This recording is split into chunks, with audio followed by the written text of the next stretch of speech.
Good evening and welcome to another edition of the Fanatical Elfz show, part of the Fanatical Elfz network and part of Fans First Network. I'm John Suchan and I'm here with my colleagues. We've got Steve Gill and down below there we've got the Village Elliott. Welcome, guys. How is everybody doing this evening? Outstanding. Excellent. Doing great. Is it warm where you are? Because it's hotter than hell here up in where I'm at in Columbus. Yeah, no, it's not warm. It is hotter than hell in the Dayton, Ohio area also. Yes. It's about 88. It got up to 88 degrees today, but like I was telling Elliot earlier, I just got in from North Carolina, Western North Carolina, like 3 hours ago. So oh wow, it was not hot up there. We appreciate you being on our show tonight. This is great. We have such great contributors here on the Fanatical Elfz Network. And we just want to, again, I always say this every time I'm on the air, but just want to thank everybody. They are contributing every week.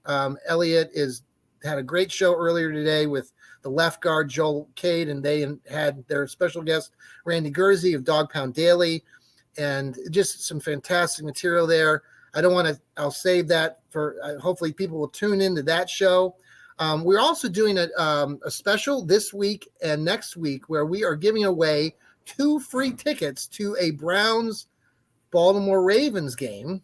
That's right. They're free.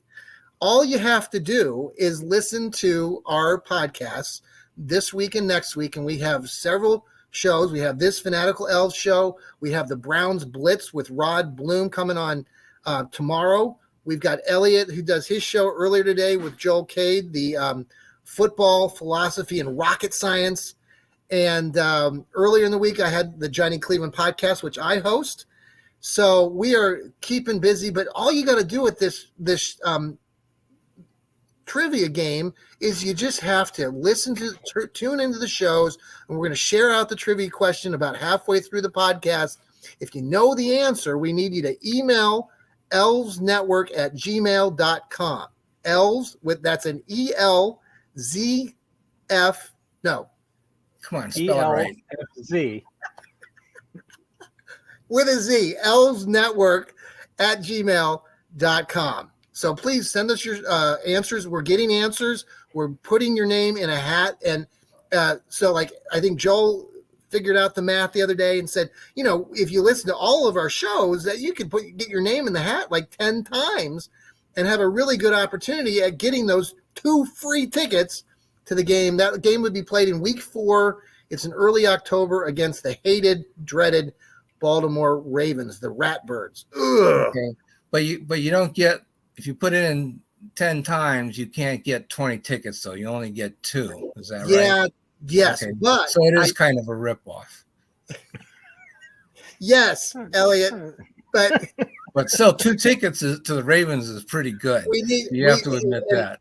And we just, everybody that's listening or watching us right now on YouTube or on Twitter, spread the word. I've been, I know what you guys are doing. I figured you're talking to your friends and family. I'm talking to my friends and family and colleagues, and certainly our Browns supporters are tuning in, and they, I have chats with them, off and on daily, and it's just good. We're really growing this product, and we love having you who are listening right now to help us grow this, and we're going to be even stronger and bigger every day. We're getting a few. That's right.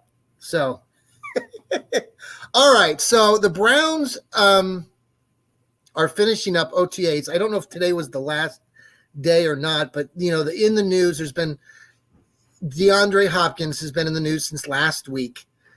DeAndre Hopkins has played with Deshaun Watson, some of his best years when he played for the Houston Texans. So we'll know from either one of you. Elliot, we'll start with you tonight. Give me your latest. Do you think that Hopkins coming to Cleveland is realistic? I heard what you kind of said earlier in your show with Randy Gurzy.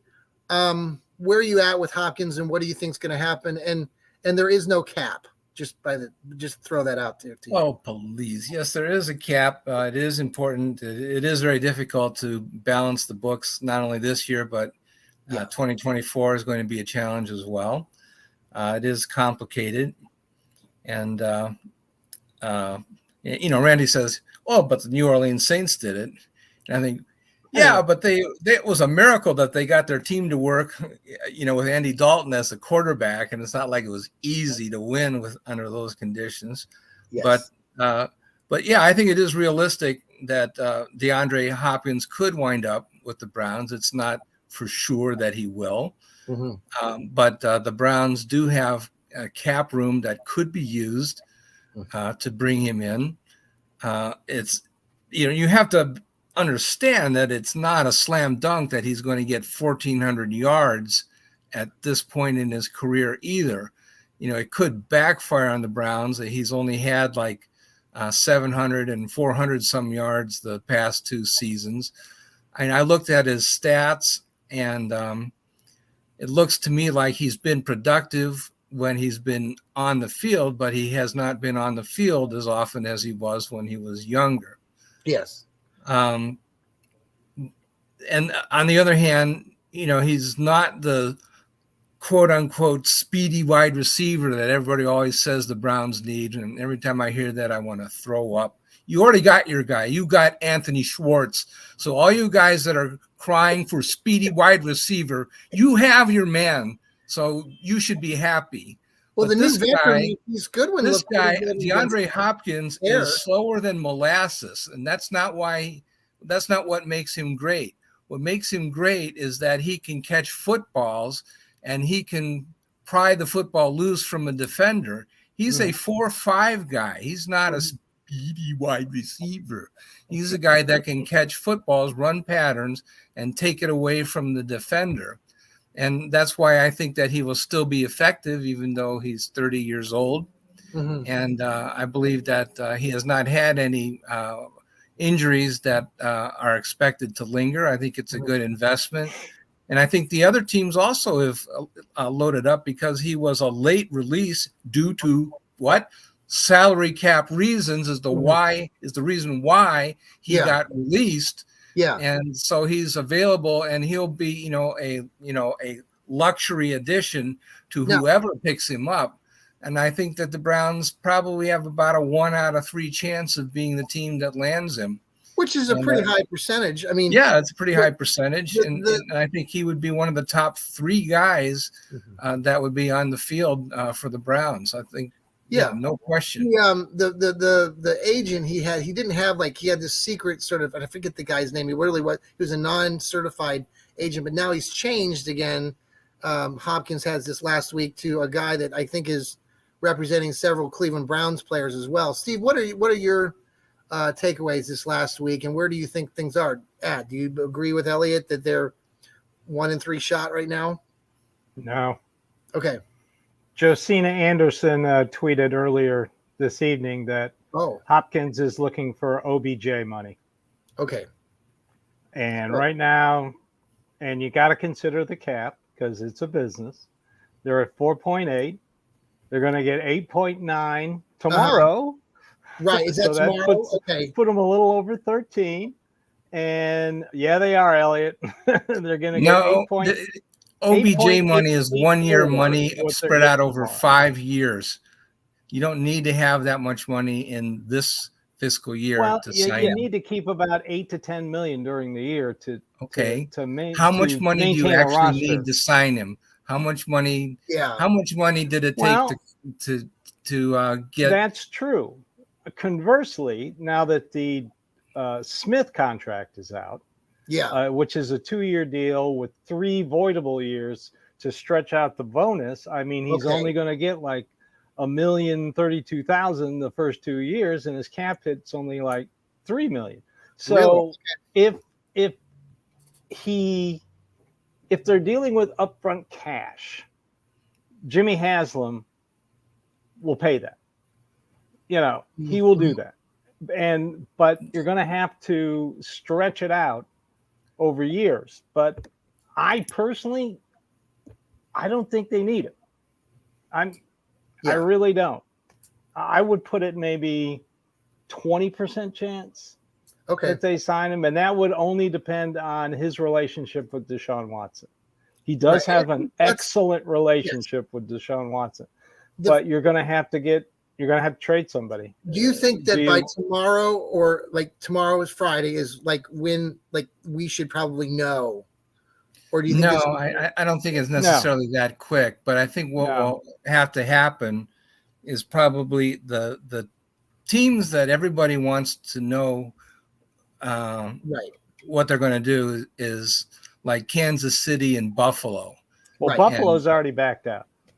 They have, according to Josina Anderson, because of his salary. Okay, but she's not the general manager. What they want to find out is who are they going to sign. Everybody gets some money, and what are they going to do? And I had this conversation with Randy yesterday, and I thought that Frank Clark might be a worthy addition for Buffalo. Yeah, I heard that part of your conversation. Yes. Buffalo for Kansas City. And, I don't know that he's necessarily a huge, $20 million a year guy, but I think that they might pick him up this week. Somebody will probably pick him up. I don't know. I would think so. But, once Kansas City sets its roster, then people will say, well, okay, I'm not going to Kansas City, so what's my second choice? And maybe DeAndre Hopkins does want Kansas City as his first choice, but he may not get it. And in that case, he may decide, well, maybe I'll go to Cleveland. And as you point out, he might like to go to Buffalo, but Buffalo is pretty well stocked at wide receiver also, and they have less cap room than the Browns do. So why is that such a great place for him to wind up? I don't think that it is. Mm-hmm. So Kansas City seems pretty realistic. He's going to go somewhere, and don't we all? So I think I think it can be made to work. Now, what I think will have to happen is that next season they are going to have to extend Deshaun Watson again. And they will have to extend Myles Garrett, restructure his contract, because they are way over the bogey for 2024. 2024 is really not very good. But I propose, we propose not to worry about 2024. We want to get the best team possible in 2023, and then restructure just New Orleans Saints style in 2024. That's really what's got to happen. Yeah. Well, let's talk a little bit about strengths and weaknesses right now. We are finishing up OTAs, and does anybody know offhand the mandated practice is coming up? We have the mandatory mini camp. Is that coming up mid-June or late June? It's coming up. Here, I'll tell you. Okay. So I want to know from either one of you, we'll start with you, Steve, tonight. What do you look when you're thinking about strengths right now? We've kind of addressed one area with the wide receivers, but is that a strength? And what areas do you think will be the strongest going into the season that we should expect the best from first? Well, right now, if the Browns played in shorts and helmets, they'd be Super Bowl champs. That's what I can conclude from OTAs. No, the wide receiver room, the only areas I'm a little concerned about is the running back room. Mm-hmm. I still think they need a veteran running back, and defensive tackle, but we don't know how Jim Schwartz feels about Jordan Elliott and Tommy Togiai. Mm-hmm. I know how I feel about him, but I'm not the defensive coordinator of the Cleveland Browns. Right. He may love him to death, but if we see something happen in the area of a veteran defensive tackle, then we know Jim Schwartz doesn't like him. Mm-hmm. So those are probably their two weakest rooms. I like their tight end room. I like their wide receiver room. I like their defensive end room. Okay. With the Devarius Smith signing. By the way, he is one of the biggest humans I've seen. For a guy who supposedly plays defensive end and linebacker, God, that guy is big.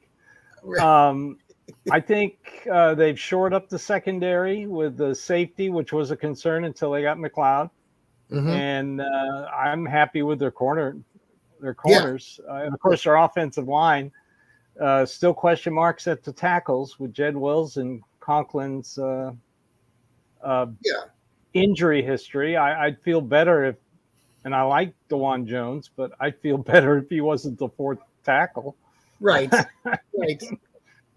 I mean, every time we come to OTAs or training camp, all the local media is going to be on Jones puke watch, for Christ's sake. So, I mean, all in all, it's one of the most talented rosters that I think Andrew Berry's put together. I just remember, Steve, I remember a few years ago, when the 2020 season, or even before that, when Baker showed up, and then we had Jarvis, and then we had Odell, and 2019 initially when Baker, and then it was Baker Mayfield and Jarvis Landry, and the euphoria. I mean, that training camp, everybody was just so focused on that, so exciting because new quarterback. We had Jarvis Landry. I just don't want to jump ahead too far. I do agree that this is the talent that we are accumulating here with this team, and the depth is definitely stronger. And maybe we were just so excited at that point back in 2018. We were just winning a little bit because we hadn't been winning at all for 2 seasons. So maybe that had a lot to do with it. But 7-8-1 looked pretty darn good, didn't it? Yes. Elliot, what do you think? Are you agree with Steve right now, kind of where things are at? I agree with most of the consensus view. I do have a different take on the wide receiver room. I think I'm not as impressed with Brown's depth as many people are, and my criteria is this: let's suppose that the Browns added some star wide receiver. And then hypothetically, let's suppose we have 7 guys that are really good wide receivers. And oh my gosh, we have too many wide receivers. What shall we do? And my criteria for saying that we're so deep is this. Could we take that number 7 wide receiver and trade him to an NFL team and get a 7th round draft pick in next year's draft in return? And if the answer is no, then we're not really as deep as we thought. Mm-hmm. And so my question is, well, okay, are we going to be able to get a 7th round draft pick for Anthony Schwartz, or are we going to just have to cut him if we get that extra guy? I think, Jakeem Grant is a all-pro kick returner, and he's a very good situational wide receiver, but he's coming off a pretty significant surgery. Is he back? I don't know. And he's 31 years old, I think. And we're not sure if he's physically okay. So I'm not sure if he's really going to be at the same level that he was 2 years ago. What about Marquise Goodwin? I think he's really got good numbers. He's been a above average wide receiver in his career. He made the highlight reel. He caught a nice pass against air, against no defense. I saw that a couple days ago. I mean, yes. There's no question that he's been a very good wide receiver. My question is, if we had a numbers problem, could we trade him and get something back for him? At the roster cut down point, could we get a 7th round pick for him? I don't know. But I would for sure take DeAndre Hopkins over him and say that, oh my God, I can't. Sorry, DeAndre Hopkins, we can't sign you because we've got Marquise Goodwin and we've got DeAndre Schwartz. We've got Anthony Schwartz, and we just David Bell, and we just can't find a roster spot for you, so we're not going to give you an offer. That's not going to happen. Right. We will find a roster spot for him. I don't think we're really as deep as we think, and a lot of the guys that we think are 1,000-yard receivers may not actually be that. I also don't think that we're as deep at cornerback as we would like. The thinking is that Denzel Ward is going to be fixed by Jim Schwartz.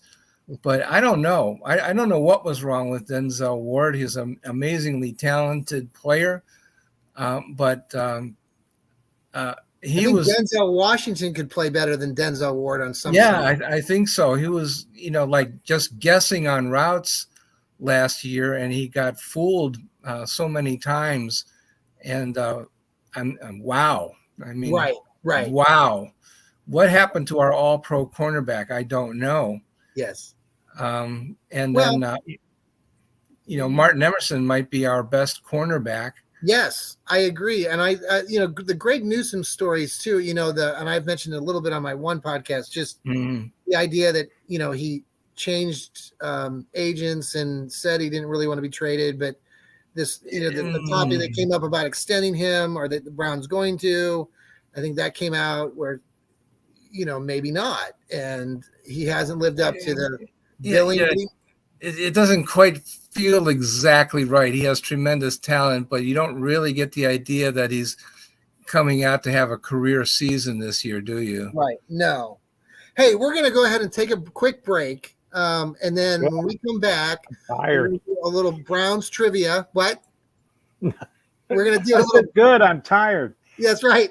We're going to do a little break. We're going to come back with the Browns trivia question. So hang tight. We're going to be quiet for a few seconds, and we'll be back to the Fanatical Elfz show.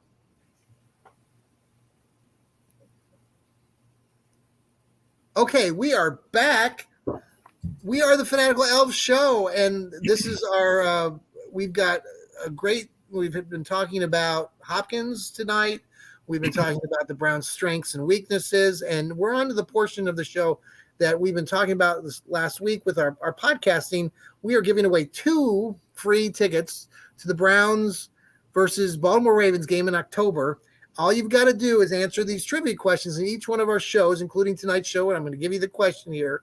If you can answer that question, and I believe Elliot's got the question for us tonight, all you have to do is email Elfz Network, that's with a Z, Elfz Network, at gmail.com. Elfz, ELFZ Network. Did I do it right? And ELFZ Network at gmail.com. Thank you, Steve. For those listening out there. That's right. So Elfz Network at gmail.com. Email your name, contact information, and your name will be in that hat. We're going to draw for those 2 tickets at the end of next week. So after we have this show a week from now, we'll be drawing that following probably Friday for those 2 free tickets. So, Elliot, do you have a trivia question tonight? Okay, yeah. So that'll be the trivia question for tonight's show. Is that right? Yes, that would be. Okay, yeah, I have a trivia question. Since we're still honoring the late Jim Brown, my trivia question is, who was the last halfback for Jim Brown? Remember, Jim Brown played fullback. Mm-hmm. Fullback was a different position back then. So in 1965, his last season, who was the primary halfback for Jim Brown? And I'll give you a hint that Leroy Kelly is not the right answer. Leroy Kelly was a halfback, but he was not the primary number 1 guy in 1965. All right. Excellent. So email the show if you know the answer. Go look. It was 1965. Jim Brown's halfback counterpart, the guy, his colleague, his running mate. Who was it? And email at elfznetwork at gmail.com. So we're talking history here a little bit. Our cardiac history time. Perfect. I did an article for Northeast Sports Insiders last weekend because of Memorial Day, and we were talking memories. And my memories in this article kind of started back in the early 1980-81 season. I was a 5th grader, and really that was when I became a Browns fan and really got emotionally spent watching those great games, the great teams, Cardiac Kids, and played Oakland Raiders in that classic game in January, frozen tundra there at Municipal Stadium. And unfortunately, And that moment, the Browns had missed some extra points and some extra field goals, and so Sam Rutigliano, the great former Browns coach, decided to take a few risks, and he had Brian Sipe, a great quarterback for the Browns for several years. MVP that year. Yeah, and just smart, tactful, and the story goes that he told him to throw the ball into Lake Erie, and unfortunately he tried to connect with Ozzie Newsome, and somehow miraculously the Oakland Raider, and was his last name, I'm trying to think. Haynes. Lester Haynes. All the way from California. Is it Lester made that catch? I forgot. Yes, and so the Browns lose. By the way, Dave Logan was open on the other side of the end zone. He was, and Dave Logan was my mom's favorite wide receiver back in the day. We always have that conversation when I talk about the Browns. He's one of the few players that were drafted both by Major League Baseball, football, and the ABA. Yes, he was amazing. He still lives out in Colorado, right? Doesn't he have a? Yeah, I think he still does either Colorado football or Denver football. I can't remember which. So I guess he went to Colorado. Yeah, University of Colorado. The history, cardiac history, just talking about kind of where your allegiance to the Browns or where you sort of picked up those ideas. I know, Steve, you've kind of mentioned also about Paul Brown in the past when we were honoring him. And going to the game. Yeah. My dad always had tickets. He had baseball tickets and football tickets. And we lived in Cleveland, Ohio. Yeah. So, how often you were a Browns fan. Yeah. How often were you going to the games? He'd take my brother and I early before it got cold. Okay. And, so maybe a couple games here and there. We went to more baseball games than we did because, that's during the summer and we were out of school and all that kind of stuff. How busy was it? Like when you were going to the games, like the Indians games, I don't know what years you're referring to, but was the stadium then, were there people in there? Because I know it's such a ginormous stadium. Plenty of good seats available. Yes. But, the special games that you went to, because back then they used to have old timers. Yes. And they'd bring out Satchel Paige and they'd put a rocking chair at home plate for them. And, stuff like that. I think it was 1982 or 1984 that the Cleveland Indians hosted the All-Star game there. And it was the strike year. I had a great aunt. It had to be 82. Okay. I had a great aunt that took me to the game, scalped some tickets. And initially we went and sat in the left field part of the stadium, and I guess our seats were in the upper deck, so we had to move from the lower deck. They made us go to the upper deck. I still remember that. So that was 1982. Yes. Elliot, what about you? Oh, I'm sorry, Steve. No, go ahead. Elliot. Yeah, well, I grew up in Berea. Yeah, and we were just all sports fans. It was baseball and football back then. There was no basketball. There was no hockey. Well, I guess we did have the Cleveland Barons, but we didn't really pay attention, at least the kids that I hung out with. We played football every day. We really did play football in a gravel lot. Yeah. And that's just the way that it was. You don't see that very often anymore. No, it was okay for us. I guess none of us were any good. We weren't so how many strong enough to damage each other. Okay, I was going to ask you if you're on a gravel, area that you must have gotten skinned up or what. No, I don't remember ever getting hurt. I don't remember any of us ever really getting hurt. I remember falling off the monkey bars and chipping a tooth once, but I never got hurt playing football that I can remember. That's good. I just think was the team practicing? Were they in Berea then? I mean, when they would have spring? No. Okay. No. They were at Hiram College was their home base. Then when I was older, they started practicing at Baldwin Wallace College. But when I was a kid, no.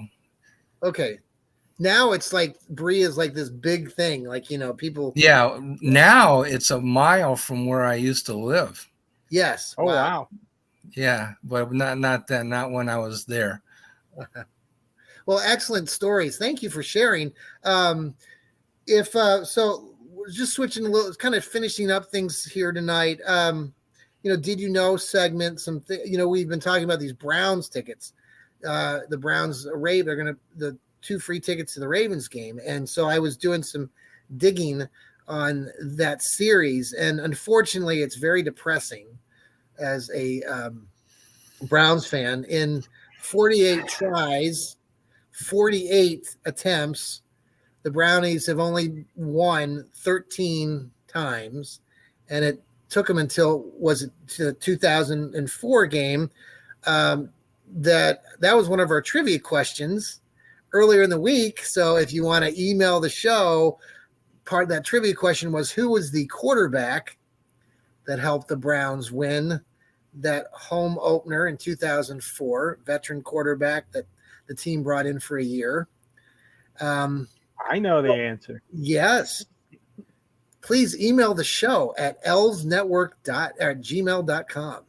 I'm surprised we won that many games. Isn't really. that so depressing, though? I mean, 13 times out of 48. I mean, that's just depressing. Well, considering how bad this team was after 99, that makes kind of perfect sense.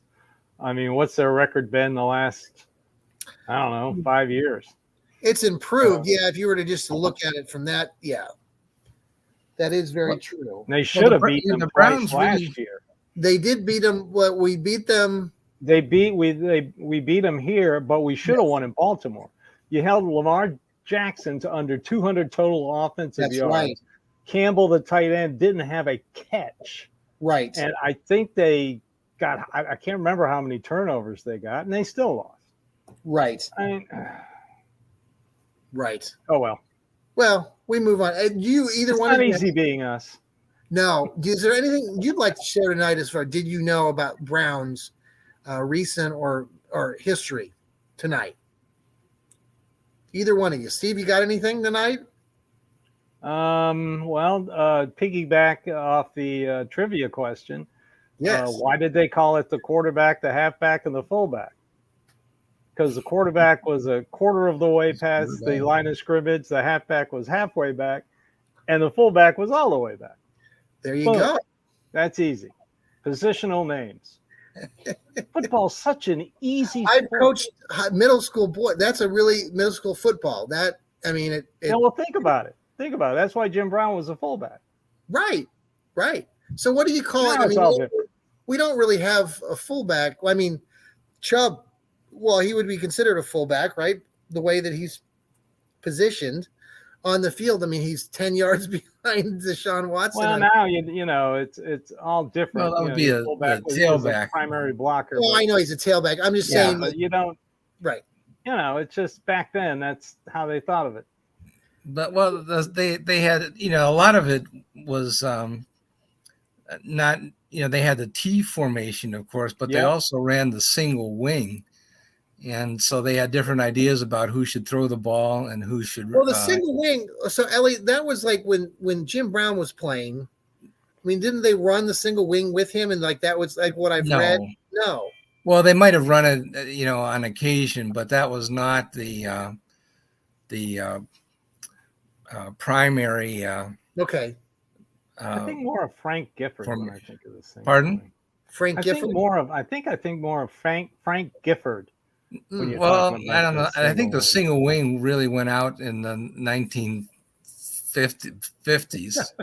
Okay. About 1950, they probably discontinued it. But that's what they were running in like 1920. I mean, the idea was just you put, you had what, 8, 9 guys on the line. No. No. You have to have the same number that they have now. But they had 3 guys behind the center.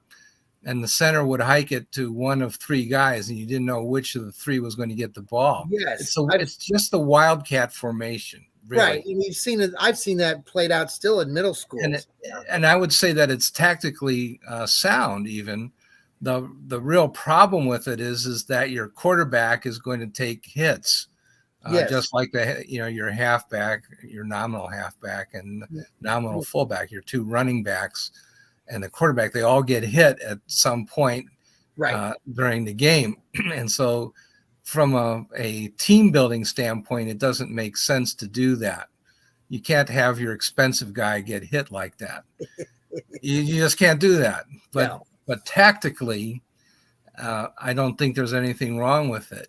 Yeah. Like it's like the wedge play in the old electric football games where you put all the players. The wedge turn play it on, they all go down the field. That's right. You can't do. Yeah, that one is banned. But just some final thoughts here, Steve. You got any final thoughts before we part ways tonight? Looking forward to the mandatory. And when does that start again? I think it's next week. I think. You said. I think I've heard it's next week. So we should look it up. Yeah, I thought you looked it up earlier, Steve. I remember. What did you say? It was next week we started. Is it the 15th? I thought it was. It might be. I don't know. I've been in the mountains of North Carolina this week. That's much better place to be. Yes, it was. It should be interesting to see how, with Myles Garrett, who missed out on the. I don't care. He's going to show up. But I will say mandatory, and he's going to be just fine. Well, now Elliot, I'm interested to see if they really do sign anybody past today. We'll mandatory minicamp is June 6th, 7th, and 8th. So it is next week. Okay. All right. So cool. Yeah, I might go to that. So that's the 6th, 7th, and 8th next week, and that's it. That's for the man. And then after that, they take a break until training camp, and they come to training camp a week earlier than everybody, them and the Jets, because that starts in Virginia or West Virginia, right? Greenbrier, where they have really good spas. Yeah, I've been to the Greenbrier. That's an awesome place. Have you been there? Yeah. Yeah. You should go down there and greet everybody when they get there, and then offer to help. Deshaun Watson needs to know where the massage area is. Oh, that's a cheap shot. Yeah. Yeah, we don't go on that cheap Elliot? shot. Come on, so are you Elliot? What kind of? How many stars do you give Greenbrier? Ooh. Oh, it's a 5-star resort. There's no question about it. But, there you go. I remember only the best. A lot of the people from the White House used to go there to play tennis and stuff. I mean, it's nice. Yeah, it's. But I didn't. Okay. The university sent me there. I didn't pay for it myself. That's nice. Hey, guys, I really appreciate you being part of our show tonight. Again, fans, those of you who are listening or watching tonight, we appreciate you tuning in, watching our Fanatical Elfz show. We've got some great contributors here. Steve and Elliot they both write. You want to give out again, Steve? Who do you write for right now? Who are some of the blogs? I have my own blog. I'm going to start probably later this month my own podcast. I've been a little busy. Yes. My blog is dogpoundsouth.net, and my blog is going to be called Dog Pound South. I'm going to try and give a little perspective from someone who is not in Ohio or Cleveland, a little out of towner, and someone who isn't influenced by the local media, who tend to go on their own vendettas, like how bad Myles Garrett is because he didn't show up for voluntary OTAs.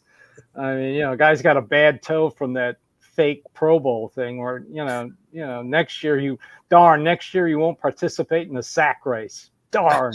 But anyway, and I still write for ClevelandSportTalk.com.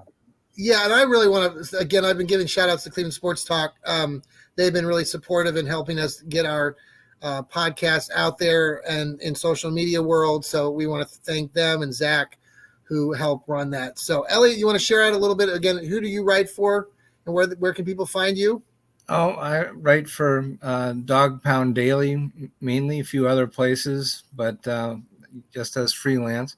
I just wanted to say also that Myles Garrett does not have $1 guaranteed on his contract next season, and I think he's sending a message to the front office in the front office is Interesting. listening. I did not know that. Look at Elliot. Yeah, Elliot mentioned that on the. I see Elliot's coming with the information all the time. I There love he it. goes. This is what you get on the Fanatical Elves Network. We again, fans, we appreciate you tuning in. Please spread the word. Share this podcast. These guys are great. And please come back and listen to our show and answer the trivia question. Send us your answers to the elvesnetwork@gmail.com. Please.